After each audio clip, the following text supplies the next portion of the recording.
أعوذ بالله من الشيطان الرجيم بسم الله الرحمن الرحيم قل أعوذ برب الفلق من شر ما خلق ومن شر غاسق إذا وقب ومن شر النفاثات في العقد ومن شر حاسد إذا حسد صدق الله العظيم.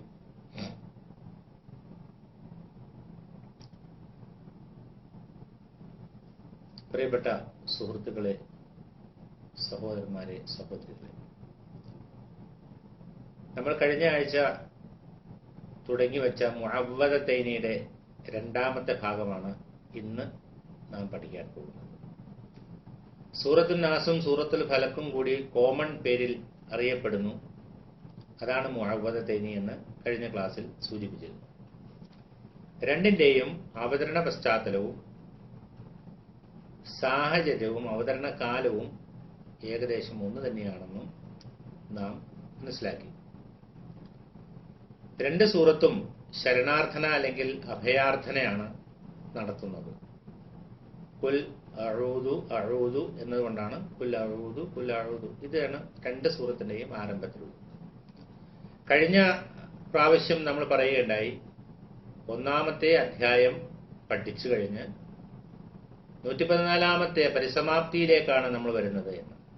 അതെ, ഒന്നാമത്തെ അധ്യായത്തിൽ ഇഹ്ദിനസ് സിറാത്തൽ മുസ്തഖീം, നേരായ മാർഗം കാണിച്ചു തരണമേ എന്ന് പ്രാർത്ഥിച്ചപ്പോൾ അതിനുള്ള മറുപടി ആയിക്കൊണ്ട് സൂറത്തുൽ ബഖറ മുതൽ സൂറത്തുൽ ഇഖ്ലാസ് വരെയുള്ള 112 അധ്യായങ്ങളും അല്ലെങ്കിൽ 111 അധ്യായങ്ങളും അതിനുള്ള മറുപടി ആയിട്ടാണ് ഉൾക്കൊള്ളിപ്പിച്ചിട്ടുള്ളത്. അങ്ങനെ ഖുർആൻ വളരെ വിശദമായി പാരായണം ചെയ്ത് പഠിച്ച് മനസ്സിലാക്കിയ ഒരു വ്യക്തിയെ സംബന്ധിച്ചിടത്തോളം താൻ പഠിച്ച് മനസ്സിലാക്കിയ വഴിയിൽ നിന്ന് തെന്നിപ്പോകാതിരിക്കുവാനും തെറ്റിപ്പോകാതിരിക്കുവാനും ദുർമാർഗത്തിലേക്ക് ഇനിയും അകപ്പെട്ടു പോകാതിരിക്കുവാനുമുള്ള ഒരു ശരണ പ്രാർത്ഥന, ഒരു അഭയ പ്രാർത്ഥന കൂടിയിട്ടാണ് ഈ പരിസമാപ്തി. ഇങ്ങനെ വെച്ച് നോക്കുമ്പോൾ ഈ സൂറകൾ ക്രമീകരിച്ചിരിക്കുന്നതിന്റെയും ആദ്യം ഫാത്തിഹ പഠിച്ചതിന് ശേഷം പിന്നെ ഈ സൂറകൾ പഠിക്കുന്ന ലഘുവിൽ നിന്ന് പിന്നെ എളുപ്പമുള്ളതിൽ നിന്ന് പ്രയാസമുള്ളതിലേക്ക് പോകുന്ന ഒരു ശൈലി സ്വീകരിച്ചുകൊണ്ടാണ് നമ്മൾ, അന്യഭാഷക്കാരായതുകൊണ്ടുമാണ് നമ്മൾ അങ്ങനെ ഈ താഴെ സൂറകളിൽ നിന്ന് പഠിക്കുന്നത്. ഇന്ന് നാം പഠിക്കാൻ പോകുന്നത് സൂറത്തുൽ ഫലക്ക് എന്ന സൂറത്താണ്. ഫലക്ക് എന്ന് പറഞ്ഞാൽ പിന്നെ പ്രഭാതം, പുലരി എന്നെല്ലാം അർത്ഥം ഉണ്ട്. അപ്പോ ആ സൂറത്തിന്റെ നാമകരണം ഖുൽ അഊദു ബിറബ്ബിൽ ഫലക്ക് എന്ന അധ്യായത്തിൽ നിന്ന് എടുത്തിരിക്കുന്നു. നമുക്ക് അതിന്റെ അർത്ഥം നേരെ ഒന്ന് നോക്കാം. ബിസ്മില്ലാഹിർ റഹ്മാനിർ റഹീം. പരമകാരുണികനും കരുണാനിധിയുമായ അള്ളാഹുവിന്റെ നാമത്തിൽ ഞാൻ ആരംഭിക്കുന്നു.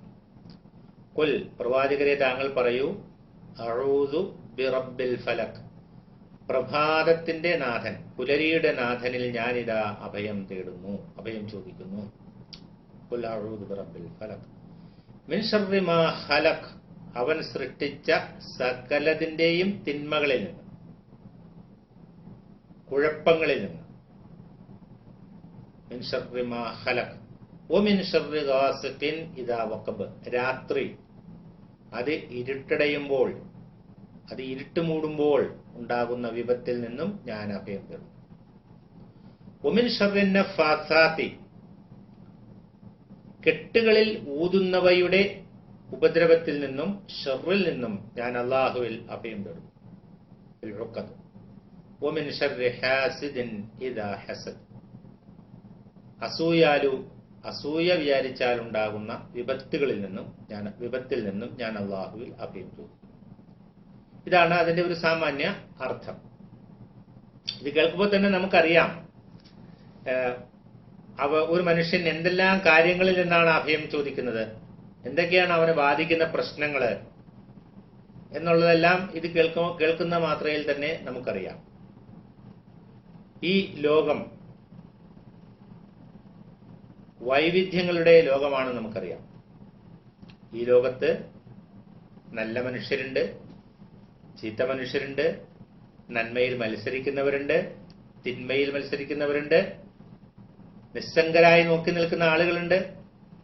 ഇങ്ങനെ പലതരത്തിലും പല ശൈലിയിലും പല സ്വഭാവങ്ങളിലുമുള്ള ആളുകളെ കൊണ്ട് നിറഞ്ഞതാണ് നമ്മുടെ ഈ ലോകം.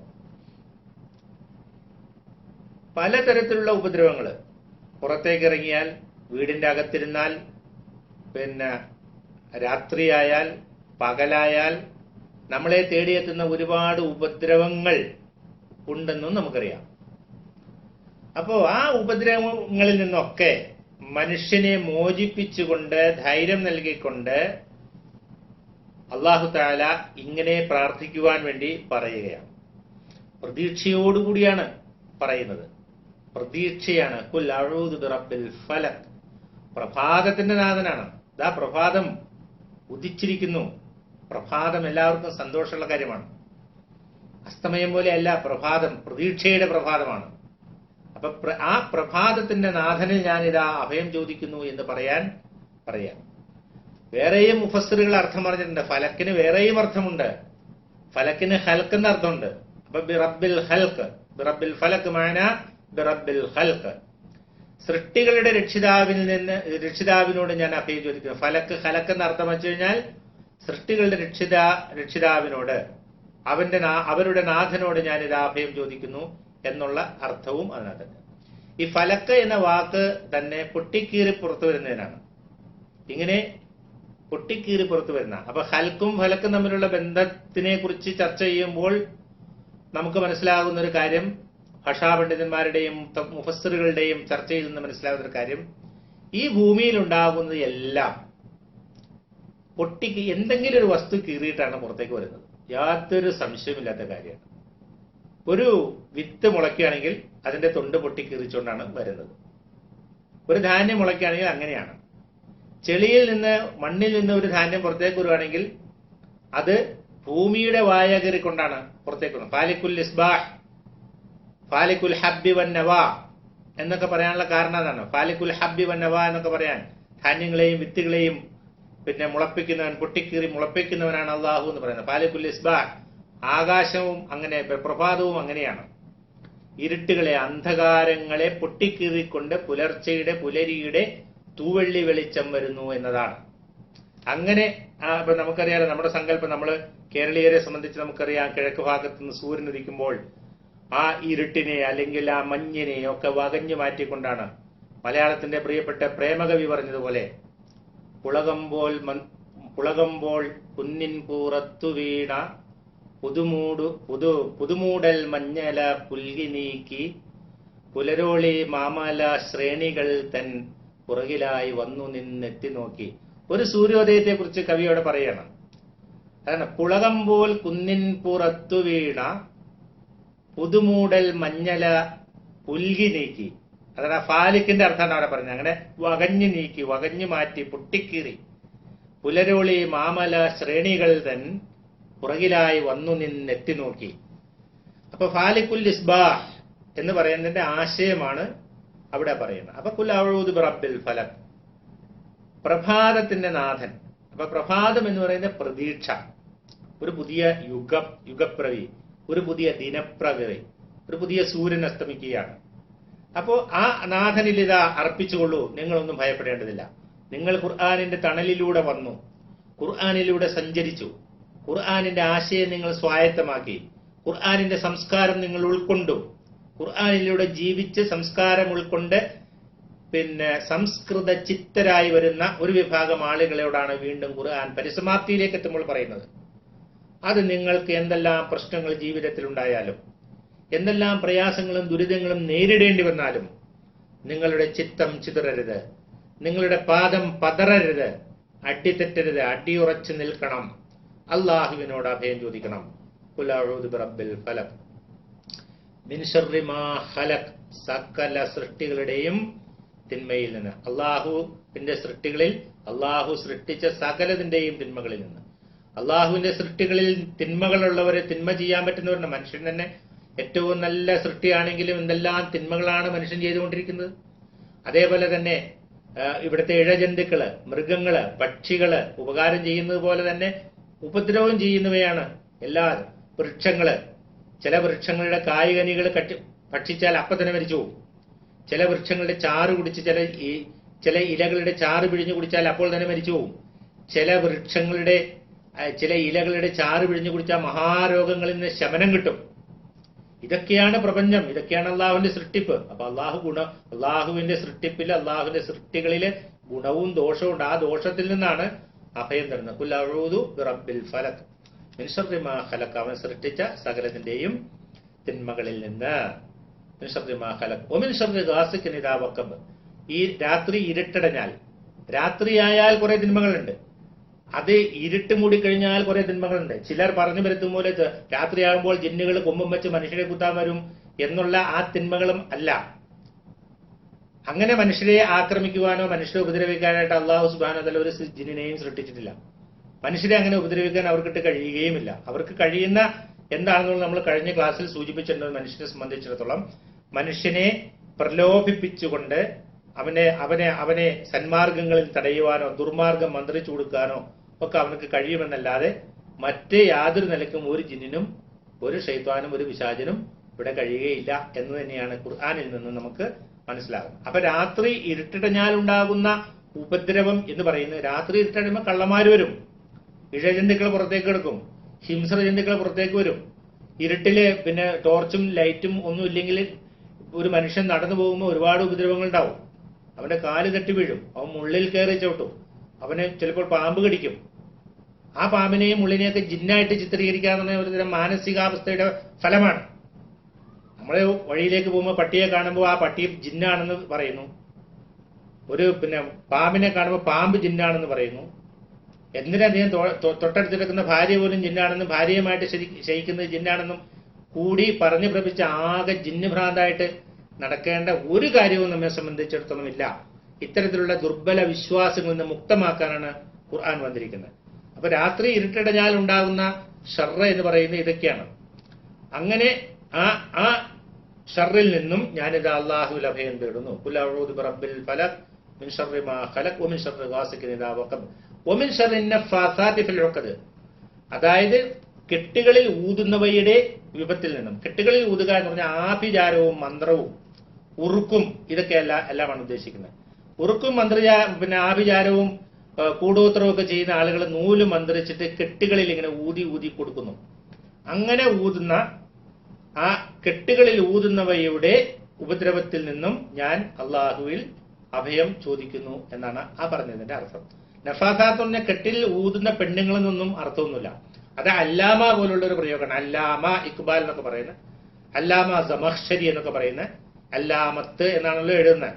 അപ്പൊ അതുപോലെ നഫാസ അത് അതുപോലുള്ള പ്രയോഗമാണെന്ന് മനസ്സിലാക്കിയാൽ മതി. അല്ലാണ്ട് കെട്ടുകളിൽ ഓതുന്ന പെണ്ണുങ്ങളെ അള്ളാഹു ഇങ്ങനെ സൃഷ്ടിച്ച് കുറെ കെട്ടുകളിൽ ഇങ്ങനെ ഊതാൻ വേണ്ടിയിട്ട് കുറെ പെണ്ണുങ്ങളെ മാത്രം സൃഷ്ടിച്ചു വിട്ടു എന്നൊന്നും നാം മനസ്സിലാക്കേണ്ടതില്ല. അറബി ഭാഷയുടെ ഒരു പ്രയോഗമാണത്. കെട്ടുകളിൽ ഊതുന്നവയുടെ ഉപദ്രവങ്ങളിൽ നിന്നും അള്ളാഹുവിൽ ഞാൻ അഭയം തേടുന്നു. ഒമിൻ ശർരി ഹാസിദിൻ ഇദാ ഹസദ്, അതുപോലെ അസൂയ വെച്ചാൽ ഉണ്ടാകുന്ന വിപത്തുകളിൽ നിന്നും. അത് ഏറ്റവും വലിയ വിപത്താണ്.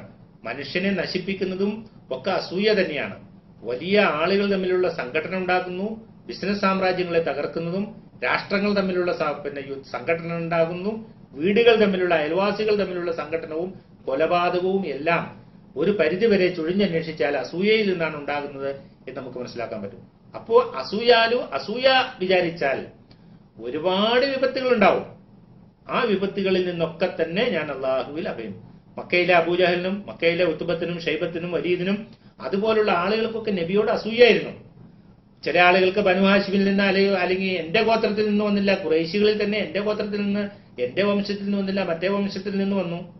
ഖുറൈശികൾ അല്ലാത്തവർക്ക് എന്തുകൊണ്ട് അവിടെ വന്നില്ല ഇവിടെ വന്നു. അതേപോലെ തന്നെ തായിഫുകാർക്ക് എന്തുകൊണ്ട് അവിടെ വന്നില്ല, എന്തുകൊണ്ട് മക്കയിൽ തന്നെ വന്നു. ഇങ്ങനെയൊക്കെയുള്ള പ്രവാചകനെ എന്താണ് അവിടെ ആക്കാത്തത്? ഇങ്ങനെ പ്രവാചകരുടെ ആദർശവുമായിട്ട് മുന്നോട്ട് വന്നപ്പോൾ അതിലുള്ള അസൂയ, അതിലുള്ള പക, അതിലുള്ള കുശുമ്പ്, അതിനെതിരെയുള്ള പ്രവർത്തനങ്ങൾ, അതിനെതിരെയുള്ള സകലമാന തിന്മകളെയും അവർ കൂട്ടുപിടിക്കുന്നു, തിന്മയുടെ ശക്തികളെ കൂട്ടുപിടിക്കുന്നു. അപ്പൊ പ്രവാചകനെ സമാശ്വസിപ്പിക്കുകയാണ്, അള്ളാഹുവിന്റെ പ്രവാചകരെ മുഹമ്മദ് നബിയെ താങ്കൾ അടിയുറച്ചു നിൽക്കുക, ഈ ശക്തികൾക്കൊന്നും താങ്കളൊന്നും ചെയ്യാൻ കഴിയില്ല, താങ്കൾ അള്ളാഹുവിൽ അഭയം പ്രാപിക്കുക. ഇത് നബിയോട് മാത്രമല്ല നമുക്കൊക്കെ ജീവിതാന്ത്യം വരെയുള്ള സകലമാന ജനങ്ങൾക്കുള്ള പാഠമാണ്. പതറിപ്പോകുന്ന സന്ദർഭങ്ങളില്, ഭയം തോന്നുന്ന സന്ദർഭങ്ങളിലൊക്കെ നമുക്ക് അള്ളാഹുവിനോട് അഭയം ചോദിക്കുക. ഇത് ഭയത്തിൽ നിന്നുള്ള അഭയമാണ്. ഭയം മനുഷ്യന്റെ ഒരു എന്താണ് ജന്മവാസനകളിൽപ്പെട്ട ഒരു സംഗതിയാണ്. എല്ലാ മനുഷ്യരിലും ഉണ്ട്, ഇൻസ്റ്റിങ്ക്റ്റ് ആയിട്ടുള്ള ഒരു സംഗതിയാണ്. ഒരു മനുഷ്യന് ഭയം തോന്നുമ്പോൾ അവന് ഏതെങ്കിലും ഒരു ശക്തിയിൽ, ഒരു കേന്ദ്രത്തിൽ അഭയം പ്രാപിക്കുവാൻ അവന്റെ മനസ്സ് തോന്നും. ഇപ്പൊ മറിയം ബീവിയുടെ അടുത്ത് ജിബ്രീൽ അലൈഹി ഇസ്ലാം നിന്ന് ചില കാര്യങ്ങൾ സംസാരിച്ചപ്പോൾ മറിയം റളിയല്ലാഹു തആല അൻഹ പറഞ്ഞതായിട്ട് നമുക്ക് കാണാം. അഊദു ബിർറഹ്മാനി മിൻക ഇൻ കുന്ത തഖിയ്യ, നീ ഒരു മുത്തഖിയ മനുഷ്യനാണെങ്കിൽ ഞാൻ അല്ലാഹുവിൽ ഇതാ അഭയം തേടും. ഒരു മനുഷ്യന്റെ കുളത്തിലാണല്ലോ ജിബ്രീൽ എന്ന്. അപ്പൊ അത് കണ്ട് ഭയന്നു പോയ മറിയം ബീവി ഉടനെ അങ്ങനെയാണ് പറഞ്ഞത്, അഊദു ബില്ലാഹി അൻ അകൂന മിനൽ ജാഹിലീൻ. മൂസാ നബി അലൈഹി ഇസ്ലാം ഒരു സന്ദർഭത്തിൽ പറഞ്ഞു, ജാഹിലിയെ പെടാതിരിക്കാൻ വേണ്ടി ഞാൻ അള്ളാഹുവിനോട് ഇതാ അഭയം ചോദിക്കുന്നു. അപ്പൊ അള്ളാഹുവിൽ അഭയം ചോദിക്കുക എന്നുള്ളത് എല്ലാ മുത്തക്കികളായ മനുഷ്യർക്കും കരണീയമായിട്ടുള്ള കാര്യമാണ്. പ്രത്യേകിച്ച് ഭയത്തിൽ നിന്ന്, അതേപോലെ തന്നെ ഷർറുകളിൽ നിന്ന്, വിപത്തുകളിൽ നിന്ന്, പ്രലോഭനങ്ങളിൽ നിന്ന്, പ്രകോപനങ്ങളിൽ നിന്ന്, ഇതിലൊക്കെ അള്ളാഹുവിലാണ് നമ്മൾ അഭയം തേടേണ്ടത്. അവനാണ് സംരക്ഷകൻ, അവനാണ് യഥാർത്ഥത്തിൽ അഭയം നൽകുന്നവൻ. അള്ളാഹു സുബ്ഹാനഹു തആല നമ്മളെ എല്ലാവരെയും അള്ളാഹുവെ അഭയം നൽകുന്നവരുടെ കൂട്ടത്തിൽ ഉൾപ്പെടുത്തി അനുഗ്രഹിക്കുമാറാകട്ടെ. സകലമാന വികല വിശ്വാസങ്ങളിൽ നിന്നും അന്ധവിശ്വാസങ്ങളിൽ നിന്നും നാം എവരെയും അള്ളാഹു ശുദ്ധീകരിക്കുമാറാകട്ടെ. വആഖിറു ദഅവാനാ അൽഹംദുലില്ലാഹി റബ്ബിൽ ആലമീൻ. അസ്സലാമു അലൈക്കും വറഹ്മത്തുള്ളാഹി വബറകാതുഹു.